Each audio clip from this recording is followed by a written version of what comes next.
प्रकल्प हा या देशातला सगळ्यात मोठा घोटाळा होताना आम्हाला दिसतोय। धारावी पुनर्वसन प्रकल्प हा या देशातला सगळ्यात मोठा TDR घोटाळा। आणि धारावी वाचवा म्हणजे मुंबई वाचवा, नुसतं धारावी वाचवा नाही, धारावी हा पहिला घास आहे आणि त्यानंतर मुंबई गिळण्याचं हे गुजराती लॉबीचं फार मोठं कारस्थान आहे। हे मुंबई गिळण्याचं गुजरात लॉबीचं गुजरात मॉडेल हे जबरदस्त पद्धतीने पुढे जात आहे। आणि तुम्ही जर त्या संपूर्ण प्रकल्पाचा अभ्यास कराल तर भारतीय जनता पक्षाचे जावई गौतम अडाणी आणि त्यांची कंपनी यांना संपूर्ण मुंबईचा सातबारा त्यांच्या नावावरच केलेला आहे, अशा पद्धतीचा तो प्रकल्प निर्माण केलेला आहे। धारावीतल्या गरीब लोकांना त्यांची घरं मिळायला पाहिजेत, त्यांचे तिकडे जे व्यवसाय आहेत वेगळ्या पद्धतीचं ते व्यवसाय त्या तिथेच त्यांनी करण्यासाठी त्यांना जागा मिळायला पाहिजे, ही आमची भूमिका आहे। पण हा प्रकल्प मग सरकार का करत नाही?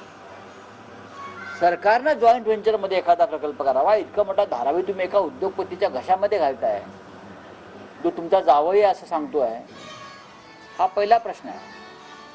दुसरा विषय असा आहे की गौतम अडाणी आणि त्यांच्या कंपन्या, त्यांचे पोर्ट्स गुजरातमध्ये आपण पाहत असाल गेल्या काही काळापासून मुंद्रा पोर्टवर सातत्यानं ड्रग्स उतरत आहेत आणि ते ड्रग्स महाराष्ट्रात येत आहे। आता अख्खं धारावी जर अशा लोकांच्या हातात जाणार असेल तर अख्ख्या मुंबईमध्ये का तुम्हाला ड्रग्सचा व्यापार करायचा तिथे त्यांच्या हातात देऊन? ही लोकांच्या मनात शंका आहे। धारावीतल्या पोरांना काय ड्रग्सच्या पुड्या विकायला द्यायच्या आहेत का? तुम्ही जर अभ्यास करा, धारावीतल्या लोकांच्या जनतेच्या तोंडाला पानं पुसून एक प्रकारे आवळा देऊन कोवळा काढण्याचा प्रकार है। मुंबई बेचने की बहुत बड़ी साजिश है। देश का सबसे बड़ा TDR घोटाला अगर कहाँ हो रहा है तो धारावी डेवलपमेंट प्रोजेक्ट में हो रहा है। बोला, हा मोर्चा धारावीतून निघेल आणि धारावी टी जंक्शन जे आहे तिथून निघेल आणि जे अडाणींचं मुख्यालय आहे BKC मध्ये, हा मोर्चा तिथपर्यंत जाईल। हा मोर्चा निघू नये यासाठी दिल्लीतून दबाव आणण्यात आला।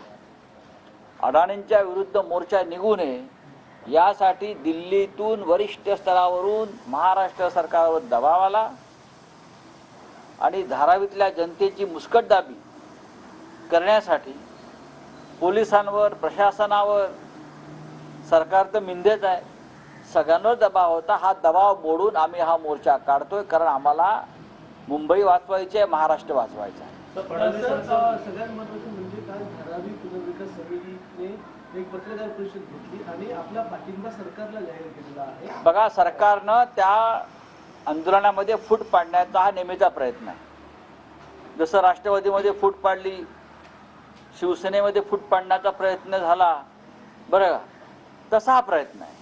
त्यानंतर धारावी बचाव ही जी समिती आहे त्यांचं सुद्धा पत्रकार परिषद झालेली आहे, आपण पाहिलं असेल। पण जसं शिवसेनेतले आमदार गेले, राष्ट्रवादीतले आमदार गेले, जनता आमच्याबरोबर आहे, तसंच धारावीत आहे। काही लोक सरकारला सामील झाले असतील, म्हणजे अडाणींना, उद्योगपती, ते कशी माणसं विकत घेतात आपल्याला माहिती आहे।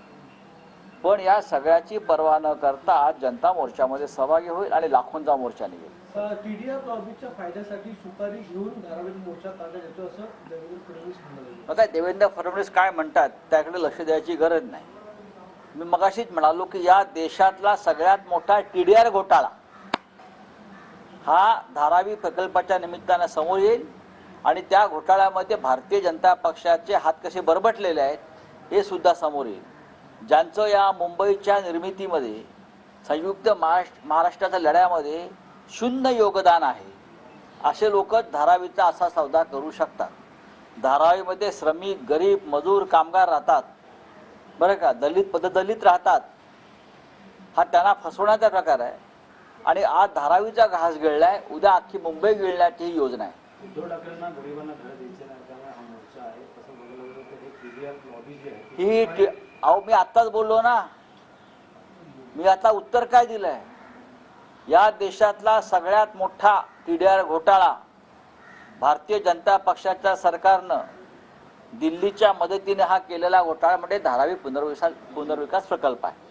उद्धव ठाकरे ज्यावेळी मुख्यमंत्री होते त्यावेळी टेंडर रद्द करण्यात आलं होतं असं देखील निर्णय म्हणतात. बघा, आजच्या मोर्चानंतर उद्धव ठाकरे त्याच्यावरती उत्तरं देतीलच, जी काय द्यायची आहे. तुमच्या प्रश्नांना सर्व उत्तरं मिळतील. आपणही मोर्चाला या, मोर्चात सहभागी व्हा आणि बुलंद आवाज जो आहे मुंबई वाचवण्यासंदर्भात धारावीच्या निमित्तानं त्याचा अनुभव घ्या. एक प्रश्न असा देखील आहे, कालच उच्च न्यायालयाने आदेश दिलेले आणि मुंबईमधल्या 300 रस्त्यांच्या विविध प्रक्रिया या थांबवलेल्या आहेत, जे आर्थिक केले आणि सांगत होते, शिवसेना सांगत होती की सध्या गरज नाही कॉन्क्रिटीकरण सध्या. नाही, आदित्य ठाकरे सातत्याने जे सांगतायत त्यांची तळमळ समजून घ्या. लोकप्रतिनिधीचं सरकार नाही, महानगरपालिका सभागृह अस्तित्वात नाही, प्रशासनाच्या माध्यमातून सरकार प्रचंड प्रमाणात ठेकेदारांचं राज्य इथे चालवत आहे आणि त्याविरुद्ध आदित्य ठाकरे सातत्यानं आपली भूमिका ठामपणे मांडतात. ते न्यायालय सुद्धा आता त्या भूमिकेशी सहमत आहे. चले, सर, आपसे जानना चाहेंगे, कांग्रेस के ऊपर अब सबसे बड़ा सवाल उठा है MP धीरज साहू के कैश हॉल के बाद. क्या अब कांग्रेस क्लीन चिट लेने वाली है सर? इस पर आपका क्या कहना है? क्या कांग्रेस क्लीन चिट? क्या सर, ये जो भी धीरज साहू का कैश हॉल निकला है सर 355 करोड़ का, हाँ, तो अब कांग्रेस उस घेरे में है क्योंकि धीरज साहू ने, मुझे लगता नहीं कोई घेरे में है.